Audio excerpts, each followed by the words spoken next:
प्रस्तुत है टैगोर जी की कविता छोटी सी हमारी नदी। प्यारे बच्चों, सबसे पहले नदी का सफ़र देखते हैं।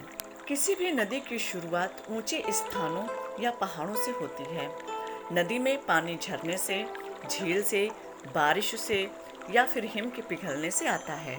जहाँ से नदी की शुरुआत होती है उस जगह को नदी का उद्गम कहते हैं।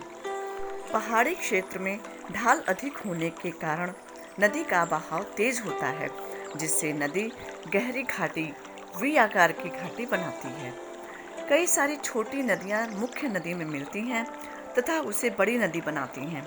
इन छोटी नदियों को मुख्य नदी की सहायक नदी कहते हैं। और जब ये नदी ऊंचाई से गिरती है तो जलप्रपात बनाती है। नदी के सफ़र में वह स्थान जहाँ नदी समुद्र में मिलती है उसे नदी का मुहाना कहते हैं। नदी समुद्र में मिलने से पहले अपनी रेत और मिट्टी समुद्री किनारे पर छोड़ जाती है। जब कम ढाल होने के कारण बहाव बहुत ही कम हो जाता है तो नदी जो है वो घुमावदार रास्ते बनाती है और जिसे नदी विसर्प या मियंडर भी कहते हैं।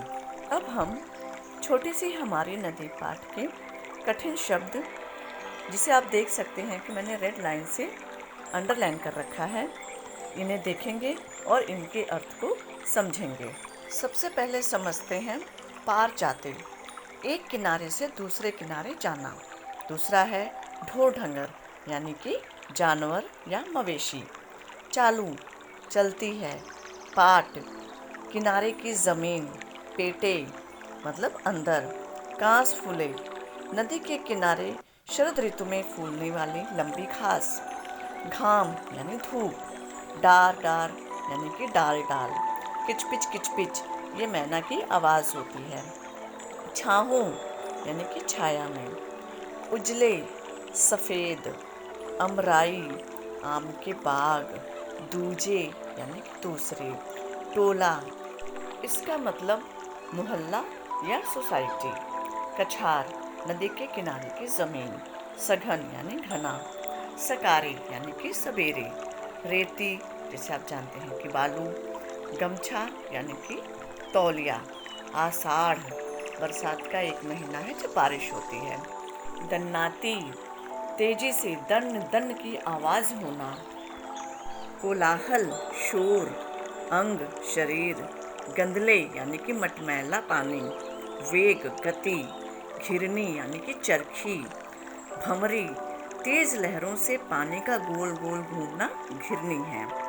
जग यानी संसार, और जग यानी कि जग जाता है।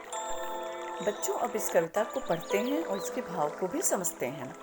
छोटी सी हमारी नदी, टेढ़ी मेढ़ी धार, गर्मियों में घुटने भर भिगोकर जाते पार। पार जाते ढोर ढंगर, बैलगाड़ी चालू, ऊंचे हैं किनारे इसके, पाट इसका ढालू।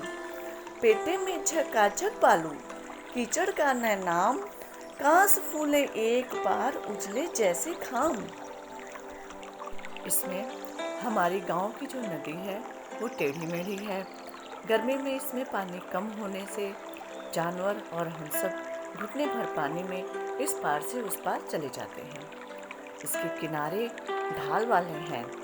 नदी में बालू है और कीचड़ बिल्कुल नहीं है। किनारों पर लंबी घास जिसमें फूल आए हैं और वो धूप की तरह चमक रहे हैं। दिन भर किचपिच करती मैना डार डार, रातों को हुआ हुआ कर उठते सियार। अमराई दूजे किनारे और ताड़वन, छाहों छाहों बाम्हन टोला बसा है सघन। कच्चे बच्चे धार कछारों पर उछल नहा लें, गमछो गमछो पानी भर भर अंग अंग पर डालें। यहाँ मैना चहचहाती है, रात को सियार बोलते हैं। आमों के बाग जिसकी छाया में यहाँ गांव बसे हैं। इस नदी में छोटे बड़े सभी नहाते हैं और कुछ गमछों में पानी भर भर के मस्ती करते हैं और अपने शरीर पे डालते हैं। और अब आगे देखते हैं। कभी कभी वे सांझ सकारे निपटा कर नहाना, छोटी छोटी मछली मारे आंचल काकर छाना। बहुएं लोटे थाल मांजते, रगड़ रगड़ कर रेती, कपड़े धोते, घर के कामों के लिए चल देते। जैसे ही आषाढ़ बरसता, भर नदियाँ उतराती, मतवाली सी छूटी चलती, तेज धार दन्नाती। और कभी कभी वे सांझ को और सवेरे नित्य कर्म निपटाकर वे मछली मारने बैठ जाते थे, और जब धूप लगती थी तो आंचल से अपने को ढक लेते थे। इस कविता में यह भी बताया गया है कि यहाँ गांव की जो औरतें थीं वो वहीं नदी पे ही अपने बर्तन, कपड़े और सारे काम निपटाती थीं। और जब बरसात होती थी उस समय इस नदी में खूब पानी भर जाता था और तेज धार बहती थी और दन दन की आवाज आती थी। वेग और कलकल के मारे उठता है कोलाहल, गंदले जल में घिरने भंवरे भंवराते हैं चंचल। दोनों पारों के वन वन में मच जाता है रोला, वर्षा के उत्सव में सारा जग उठता है टोला। और इस वर्षा ऋतु में नदी के दोनों तरफ एक उत्सव का माहौल हो जाता है और सभी उमंग से भरे होते हैं। ये हैं बच्चों कविता के भाव। अब आइए इनके तुकांत शब्दों को देखते हैं। जिन शब्दों पर गोले लगाए गए हैं वे तुकांत शब्द हैं, जैसे धार, पार, नहाना, छाना, रोला, टोला, ये सभी तुकांत शब्द हैं। अब इन प्रश्नों को पढ़ते हैं और सही उत्तर पे निशान लगाते हैं। पहला प्रश्न है, नदी के किनारे और पाट कैसे हैं? तो उत्तर है ऊंचे और ढालू। प्रश्न 2, उजले जैसे घाम का अर्थ क्या है? तो उत्तर है घ, खुली धूप का होना। प्रश्न 3, वर्षा से नदी का जल कैसा हो जाता है? तो उत्तर है ख, गंदला। प्रश्न 4, टोले में कौन से उत्सव की खूब धूम मच जाती है? तो उत्तर है वर्षा उत्सव।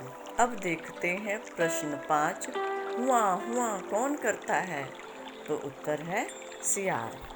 प्रश्न 6, किचपिच किचपिच कौन करता है? तो उत्तर है मैना। प्रश्न 7, छोटी छोटी मछलियाँ कहाँ रहती हैं? तो छोटी छोटी मछलियाँ जो हैं वो नदी में रहती हैं। प्रश्न 8, नदी को कवि ने कैसे बताया है? तो क है छोटी सी और घ है टेढ़ी मेढ़ी।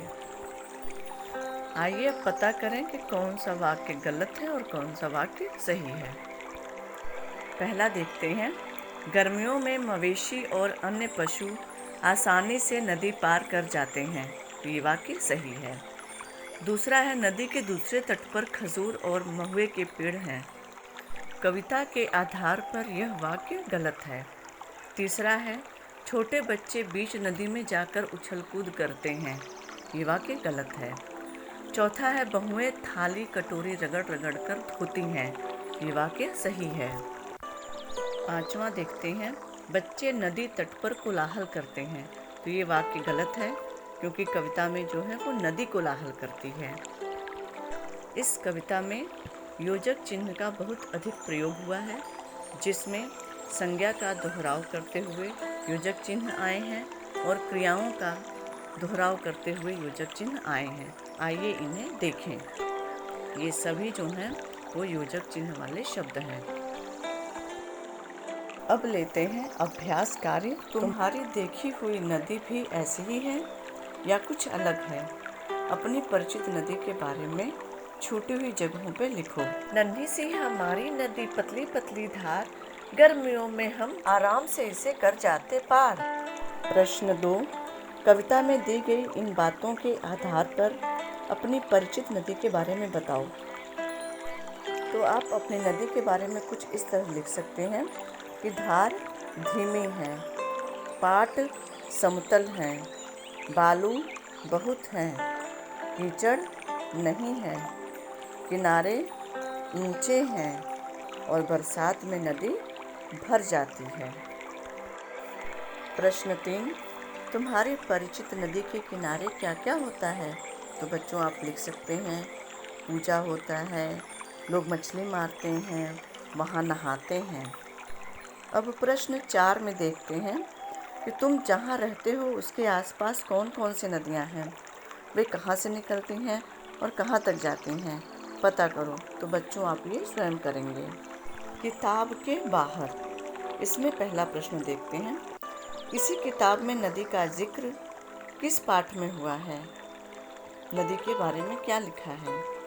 तो बच्चों उत्तर है पानी रे पानी पाठ, जिसमें पानी का जिक्र हुआ है, और नदी का सफ़र, जिसमें नदी के बारे में बताया गया है।